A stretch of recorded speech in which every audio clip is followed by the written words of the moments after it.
Perfume brands are really good at selling us stories about luxury, exclusivity, and even gender. But in today's video, we're gonna separate facts from marketing, and we're gonna talk about some perfume truths that may surprise you. This is a part 2 on this video that I did with a ton more perfume industry secrets, so I highly recommend you go and check that out as well. I will link it up here. But today we're gonna dive even deeper and talk about some of the ways that these companies are lying to us.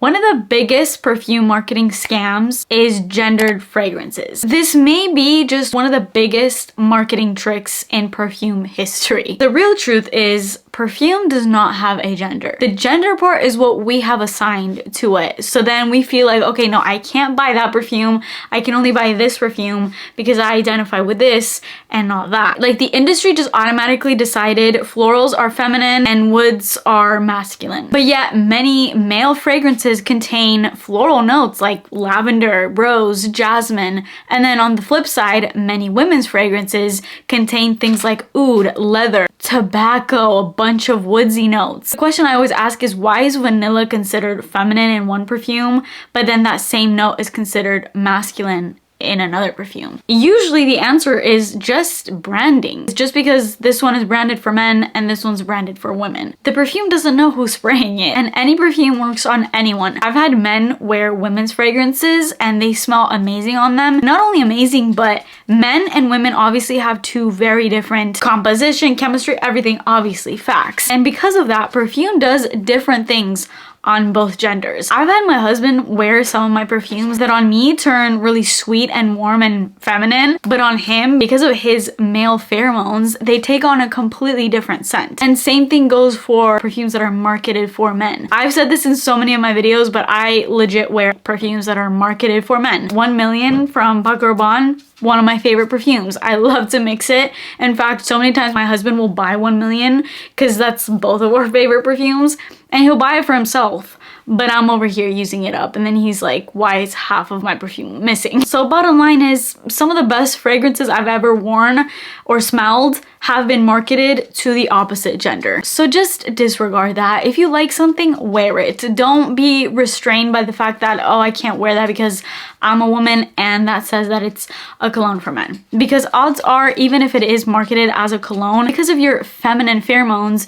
you might turn that perfume into something completely different. I'm not saying that's the case for every single perfume. Like some perfumes just smell very manly and I don't want to wear them, but that's not because they're marketed for men that's stopping me. It's just because, okay, to me, this smells too manly. I don't want to touch it. Whereas others, I'm like, yeah, totally, give this to me. I have so many colognes in my personal collection that I love and use. Speaking of gender, have you guys realized, I'm sure you have, but have you realized that generally women's, not only perfumes, but just women's products in general are way more expensive than men's products? And they're usually the same thing. If not, sometimes honestly, men's products work better and they're like half the price. Like men's razors in comparison to female razors, absolutely not. I use men's razors because women's razors just do not do the job, yet they're like double the price. This is because of something called pink tax. Pink tax is when things are just more because they are marketed for women.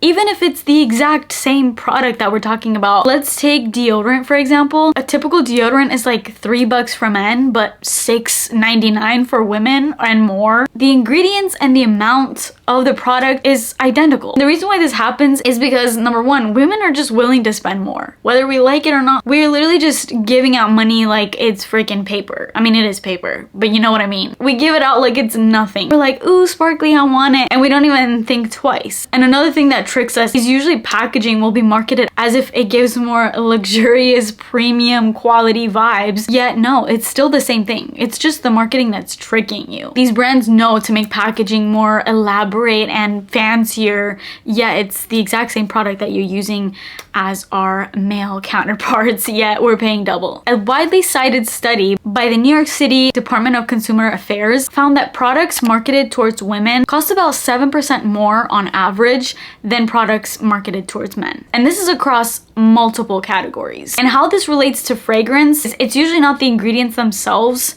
that, you know, women's fragrances are just like using better ingredients. No, it's usually because women's fragrances have more elaborate packaging, fancier bottles, more more celebrity campaigns, luxury branding, and then there's like gift-oriented marketing. All these things can lead to higher prices on women's products. A price comparison study reported by Idilo, which I'm gonna put on the screen, found that women were paying more per 10 milliliter for fragrances than men buying equivalent fragrances from the exact same brand. Women's fragrances account for the majority of fragrance sales and revenue globally, which in turn gives these brands more pricing power. This next one, this has literally happened to me, and I'm sure it's happened to many of you, and that is why samples sometimes smell better than the actual full-size perfume. Like, have you ever gotten a sample somewhere and you fall in love with it so much so that you're like, I want to buy the full bottle, then you go and buy the full bottle and you're disappointed? That has happened to me so many times, and I'm always like, why does this happen? Like, why do I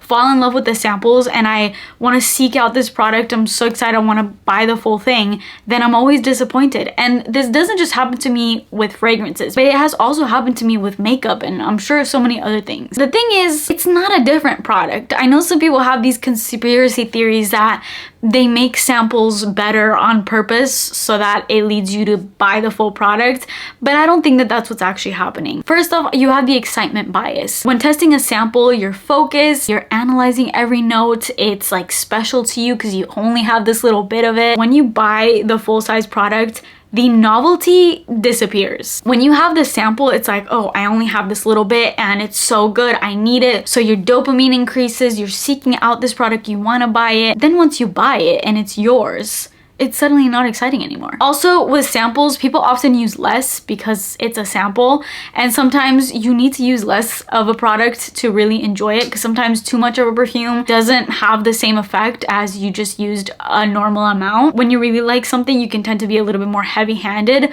but sometimes, we've talked about this in previous videos, when you're too heavy-handed with certain perfumes, especially really strong ones, it can actually distort the fragrance in a sense, because too much of a good thing is not a good thing. And that definitely is the case for perfumes as well. And then another reason why I feel like samples can sometimes be better is just aging. Samples and full bottles may have been produced at completely different times. Another one is your expectations shifts. When you have a sample and it was free, you're like, oh, this is exciting, this is so good, and it was free. But when you go in and spend your hard-earned money, like over $150 on perfume, your expectations increase a lot more. So then you may not be as impressed with it as you were when it was just a free sample. I think the reason why samples sometimes smell better to us is a combination of one of these things. I feel like usually it's just more psychology based than, oh, they actually put something different or more concentrated or just better in a sample and not in the real thing. At least that's my opinion. And lastly, reformulations. We all hate them.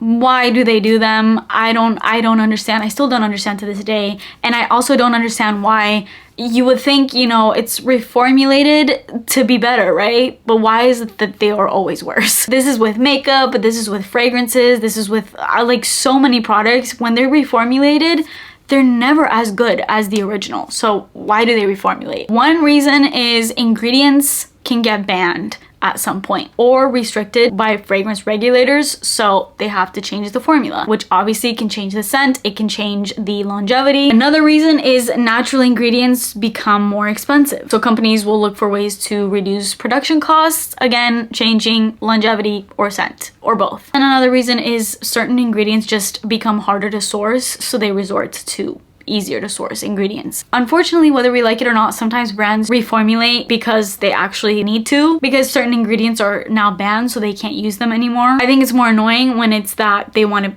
be cheap. I get it if it's out of necessity or if it's about safety, like, hey, this ingredient is actually dangerous, we don't want you using this anymore, I get it. But when it's about saving money, that pisses me off. This is why you always hear on fragrance TikTok, fragrance YouTube, of people that talk about old reformulations, or if you have certain perfumes that are pre-reformulated, those perfumes are considered rare. Some people literally pay hundreds of thousands of dollars. I'm sure I could go on eBay right now and look up a pre-reformulation perfume, and it's probably like hundreds to thousands, and people will pay it. Like, people will buy it. That's how crazy this goes. So yeah, reformulations are just an annoying part of fragrances and honestly anything really, but sometimes it's out of necessity and sometimes it's just because they don't want to be cheap. I think the most annoying part of reformulations though is the fact that it's never disclosed.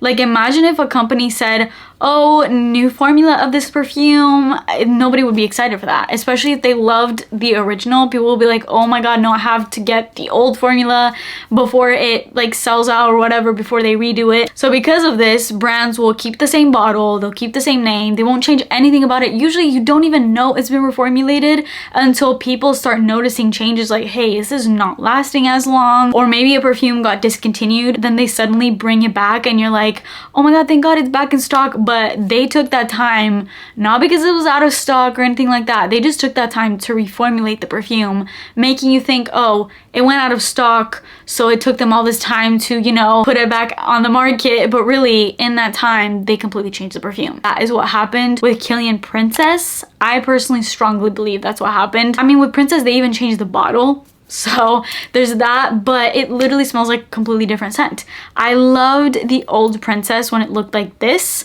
This was so good. The marshmallow was strong. It was so long lasting.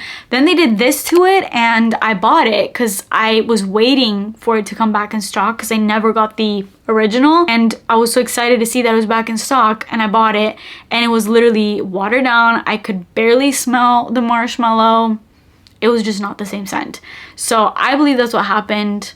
But yeah, that is it for today's video. I hope you guys liked it. I can do more and more of these videos. I love diving into all the secrets and all these things. So I feel like there's a lot of stuff when it comes to marketing and perfumery and just industry secrets that sometimes we either don't know or we turn a blind eye to, and I feel like we should definitely be aware of some of these because I think that it can change the way that we shop for products in general. So hopefully this was eye-opening in any way. I hope this was informative. Let me know your thoughts in the comments down below. But that is it for me today. Please subscribe to my channel if you haven't already and turn your post notifications on, and I will see you in my next video.